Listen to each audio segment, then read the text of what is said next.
Brian, do you remember the first time that we hung out? I wanted a fire to happen. I did go to Boy Scouts. I did do the Cub Scouts. And what I knew I had was an infinite supply of toilet papers. Of slightly damp paper towels. Yes. And did you hide all of the... No, I have them over there. Yeah, the MAP gas and the propanes and the whatnot. I even have a slightly damp roll of paper towel. Oh, you're an asshole. Okay, this is very damp. It's slightly damp. I'm just gonna get this fire started. Yeah. This is before you and I came to understand that we are brothers in ADD. Yeah. And I saw you getting visibly frustrated. I'm actually already frustrated. Traumatized. How about I teach you how to do what I did? I'll allow it. I'm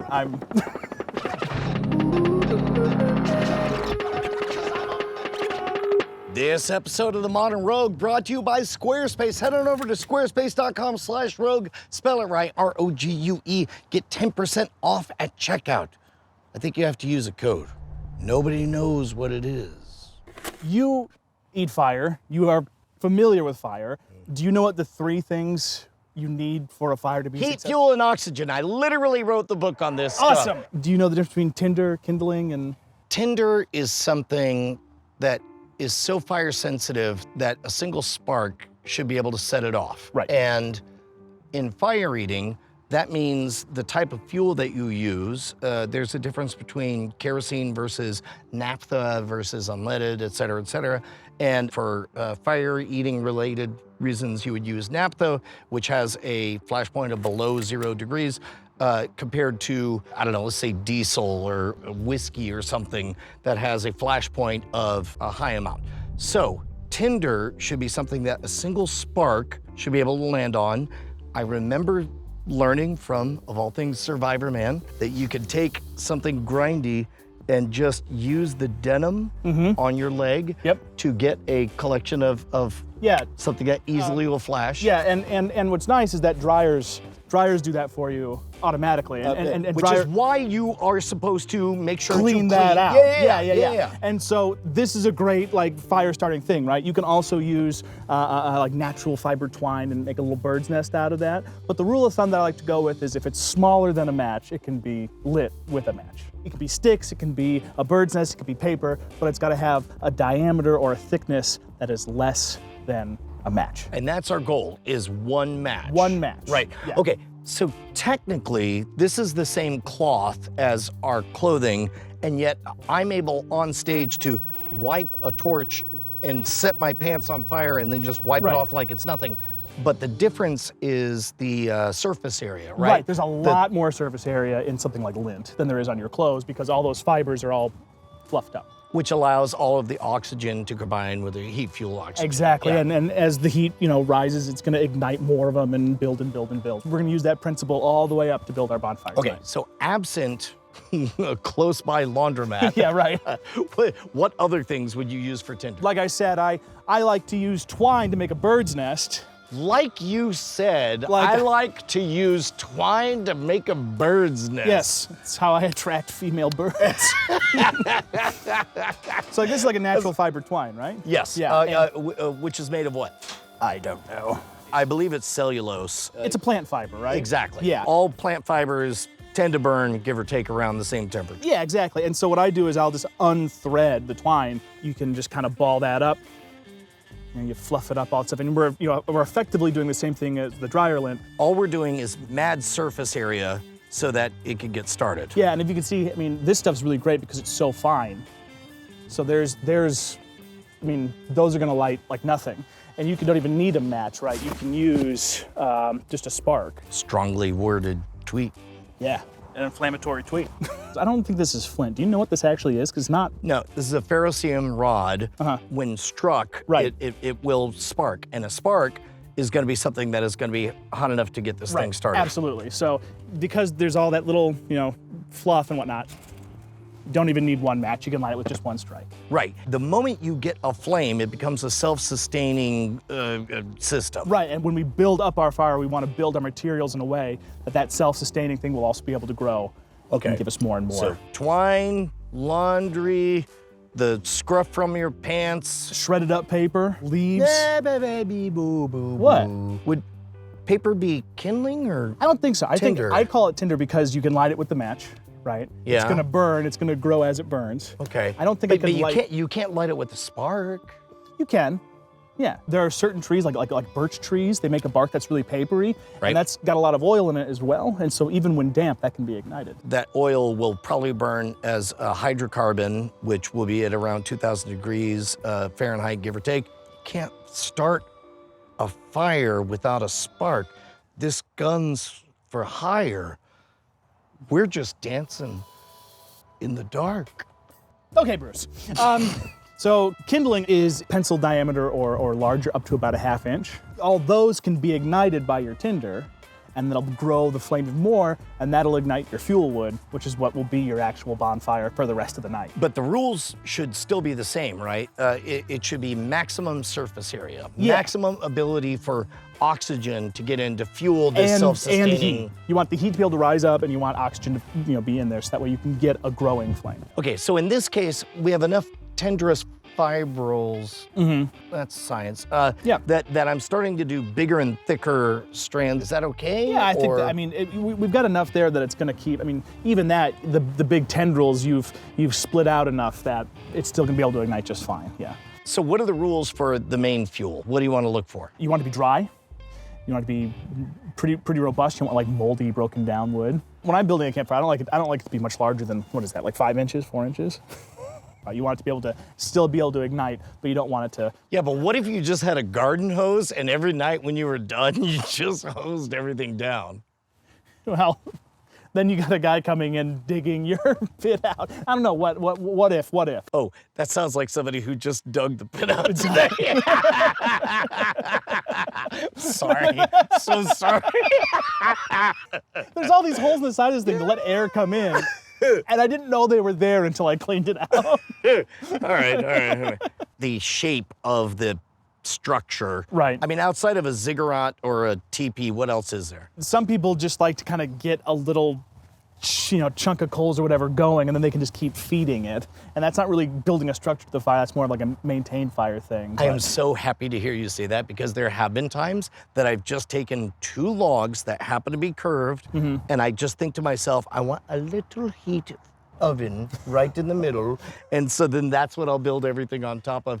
And no, it doesn't like get big, right? But it just simmers, and eventually it gets those logs so hot that they just keep on eating themselves. Right. I think it comes down to, too, like what kind of fire you want to build. What are you doing, right? So do you want a nice, big, cheery fire real quick? Maybe you build a teepee-style fire for that. Do you want a lot of coal so you can, cook your dinner or something like that? Then do a log cabin style, because the wood's going to burn down more efficiently, and you're going to get more coals quicker.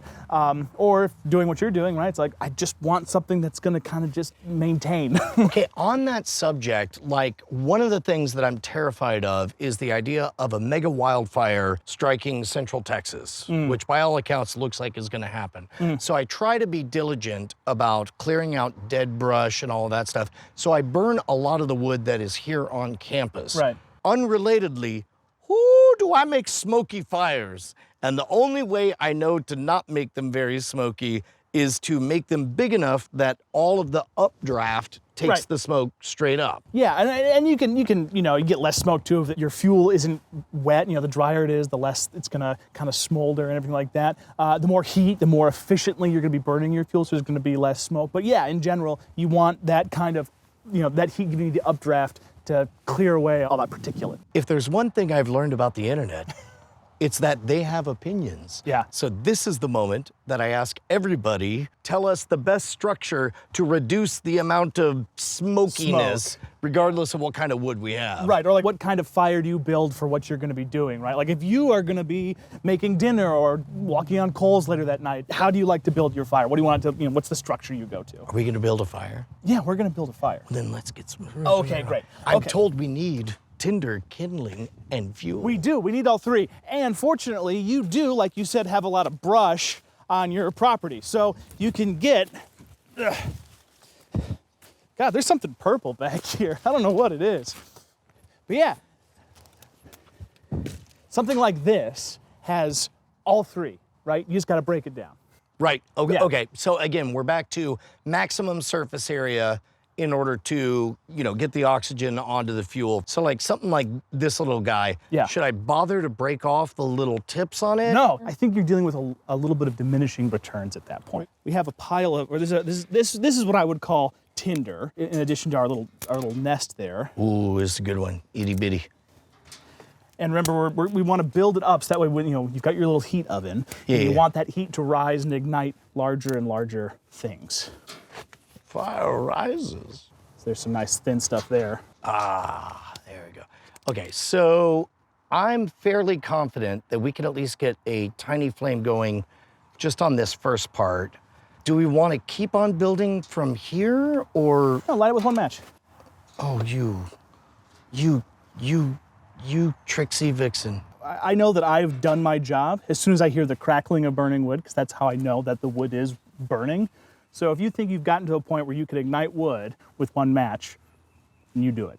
And then you put fuel, right? Yeah. All right. I love this.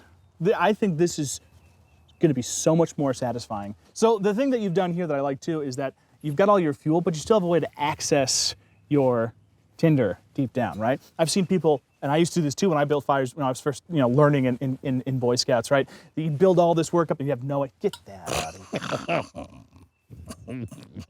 This is for metalworking and plumbing, not for a relaxing evening. You've got a box of matches, you've got one match.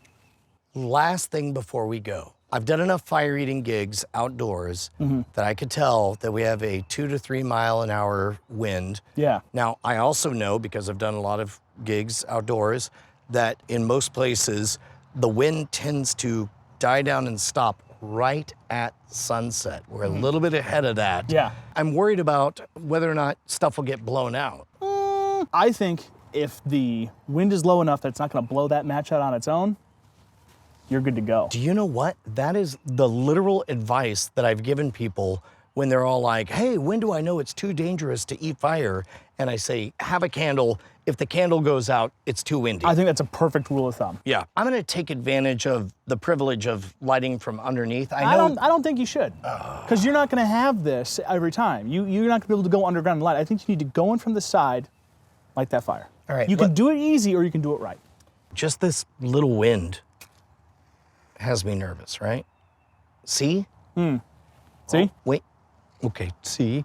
I could say see too. See? All right, well, the amount of fuel that you're burning in a match, right? So if we hold it up here, there we go. Hold it up here like that. You don't have access to a lot. The heat, which wants to naturally rise, is not gonna ignite the rest of the fuel. So if we cup it out of the flame, or out of the wind, and get a little bit more of that fuel burning, we're gonna have a more stable flame if there's a little bit of wind. Shall we increase our chances of success? One match. Oh, okay. I'm gonna set it in.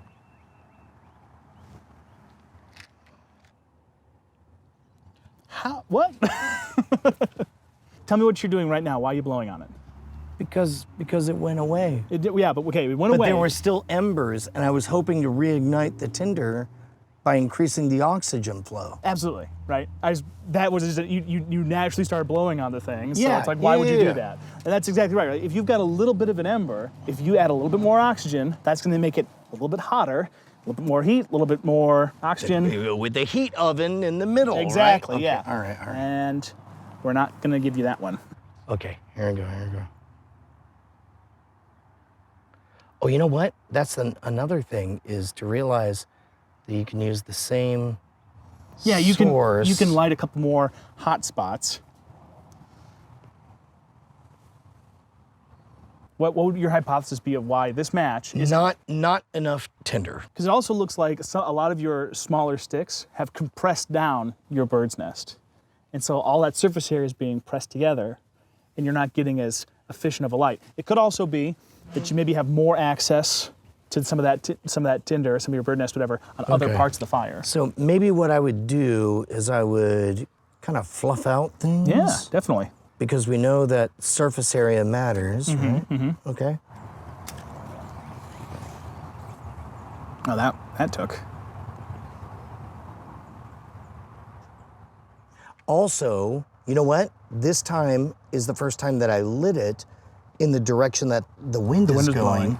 So it's oxygenating it. In case your flame's out. All right, fine. All right, let's try it again. There's your nest inside, right? Look how much Okay, that here you go. didn't burn. Okay, so we have real tinder, we have Bumble, we've got Grinder. Oh, it's called Tinder because you're starting the flame. I've never thought of that. Pinky swear to me that you're not just realizing this for first. I'm just realizing it. I've never used it. You know what? That's legit. So I'm gonna make this more Tinderable. And this, long-term benefit, right? I mean, like if you can build a fire this way, you can still use a blowtorch to light it. It's just gonna actually light. So now it's starting to flatten. Yeah. That's bad. So one of the approaches you can take too, and I do this sometimes, is I won't build my entire fire all at once. I'll get enough built that I know I can get it lit, and then I can be feeding it fuel. So if you're having a hard time building this out in a way that'll ignite easily for you, maybe that's an approach you can. You only get one match twice. Oh, this is so stupid. What? Because it could be a blowtorch? Think how rewarding it's gonna be when you see that bright little cheerful fire. Sometimes I'll do crazy stuff like lay just bark to shield from the wind and stuff. Is there anything to that? If you're shielding from the wind, it's gonna help. Plus, some of that bark's gonna burn really well. You're having a little bit of a fight with the surface we're building the fire on too. So maybe we go with like the log cabin style, because that's gonna not fall through the holes quite as easily. Oh man, we had all this. Yeah, I'm bogarting that lint. Well, I don't want you to burn all of it. That's fine. Well, it's all of it, so. Yeah, well, guess what? I'm gonna get this right. I mean, he's only got one match, so. Yeah, he's only got one try. I only get one match. Oh gosh, we're going right to the. Yeah. Gonna put some string on top. Gonna do this. Get a little bit of, watch this move. Woo! You know, I think there's some paper towels around here somewhere. Here we go. I think I got the point, Ryer. Okay. You taught me a valuable lesson. One match. Even O'Brien can be taught. You got a good little. You got a little heat. In this case, it really does look like the wind is helping an awful lot. It sure does. It's essentially blowing, but with like more oxygenated air. Let's give a little bit of a. Oh no! Hang on, wait. Ooh, that was good.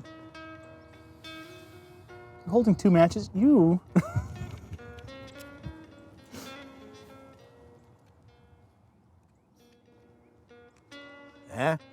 Yeah.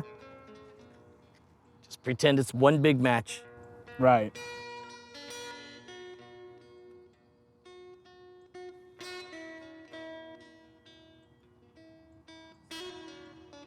Okay, have I done anything wrong?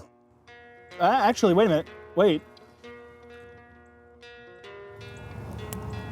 You hear that? Little telltale crackle.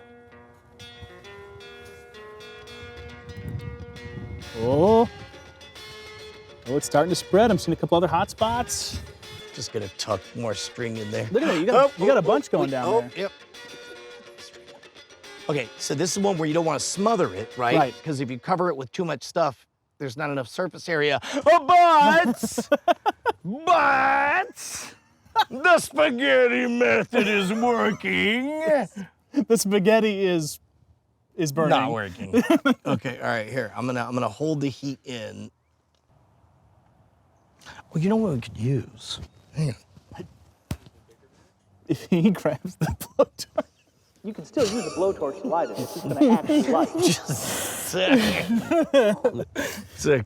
I'd be lying if I hadn't thought about it. With all the wind above and below. That's not doing you any favors. Yes, exactly. I'm gonna do this right. If only someone hadn't burned up all of the lint in one go. Yeah, I don't need lint. Oh, look, here's more next to your piggies. I'm gonna fluff it up a little bit too, because it may have gotten a little. You know, one time I was survival camping with a couple of my buddies, and they brought some dryer lint, and we tried to get it to light, and it turned out that my friend's dad was a welder, and all of his clothes were fireproof. That'll do her. we couldn't light the fire.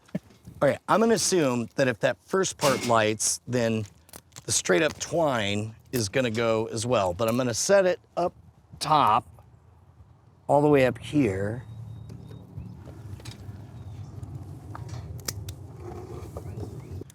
It is worth noting how little of the tinder actually burned, how quickly it went away because we didn't have enough surface area. Yeah, that's a good point, is, you know, making sure that it's fluffed up, so that way there's lots of room for that flame to spread.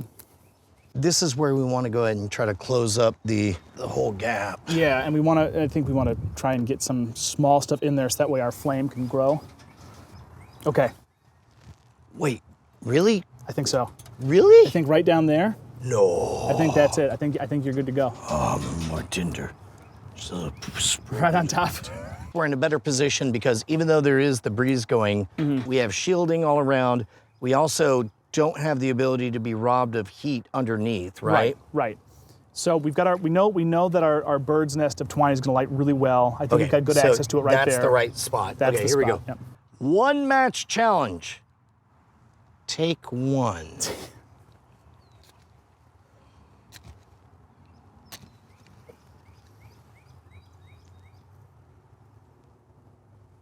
So already that's a better ignition. Now the trick is, are we going to get...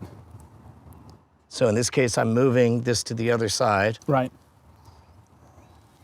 So we want that heat to creep up. Oh, it's still going, and it is being fed by the breeze, but it's also shielded, so it's a milder breeze, and it's inside the brain of this little skull.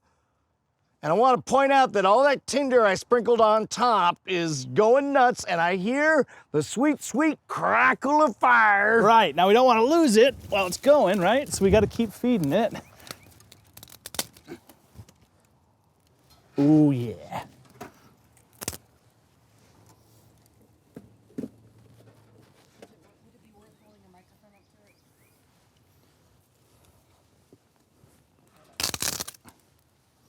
And we can now we're going. So we can definitely start giving it also slightly larger. Actual grown-up fuel. Yeah, it doesn't need those strained No peas more, anymore. no more Gerber. Gerber baby fuel. Gerber for your baby. Uh-oh. Uh-oh. Oh, no. Hey, get that tinder. Get that tinder. Oh, who's this? Oh, wait, what are you doing? I'm making room so you can stick it in. Yep, I thought we had it that time. Oh! Wait, hang on, wait.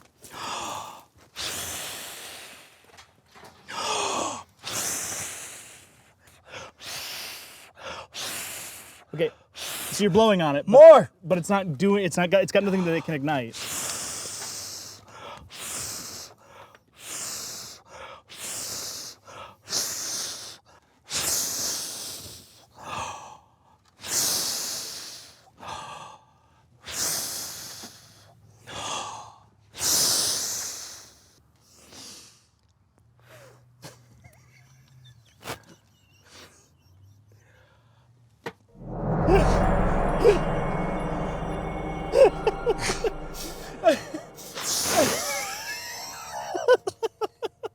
Here is how you light a fire with one match.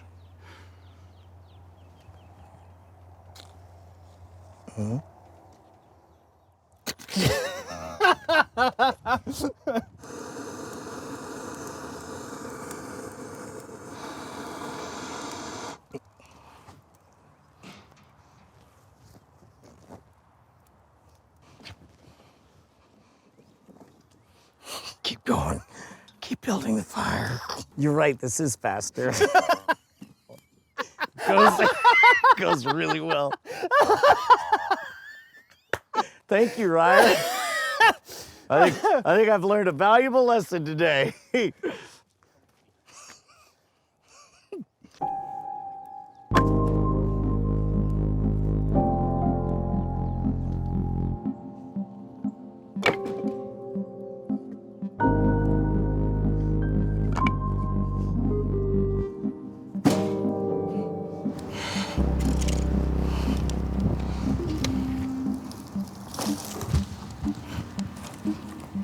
You have to make it like a teepee. Otherwise, it won't.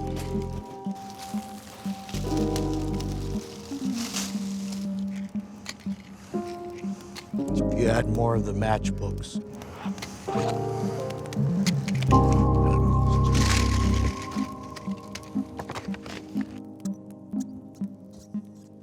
Fire safety is important, so you're gonna wanna just sort of, just.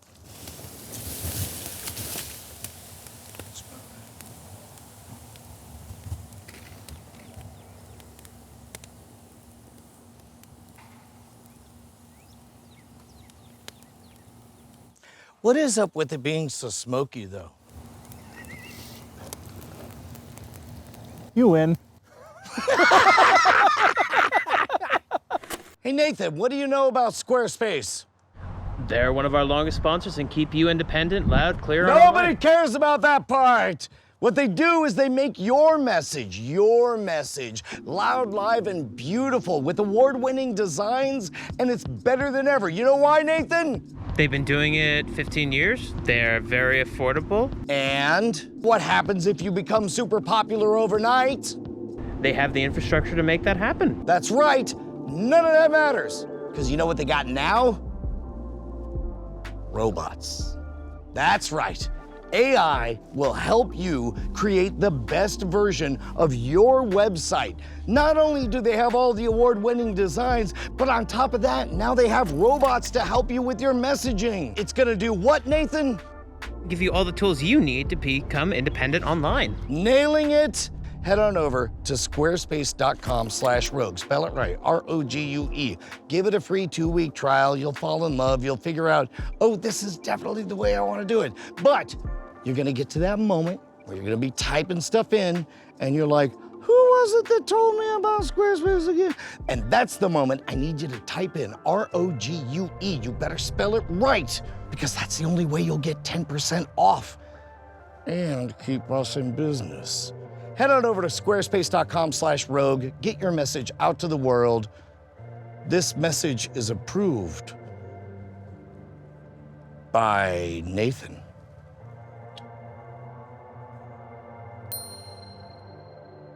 Modern Rogue is supported in part by viewers like you at patreon.com/modernrogue. In the description, you can find all of our credits and additional ways to support the show.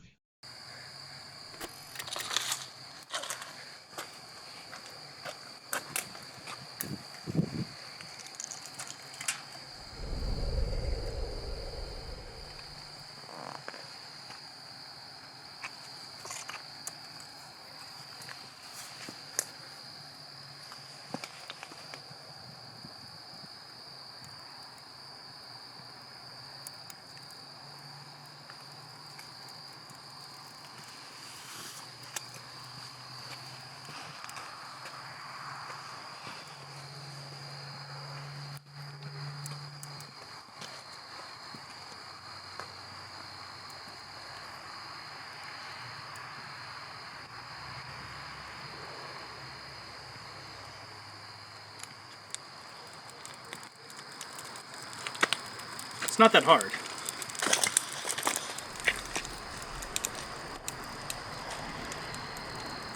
Okay, hang on now. No, it went up way fast. way fast.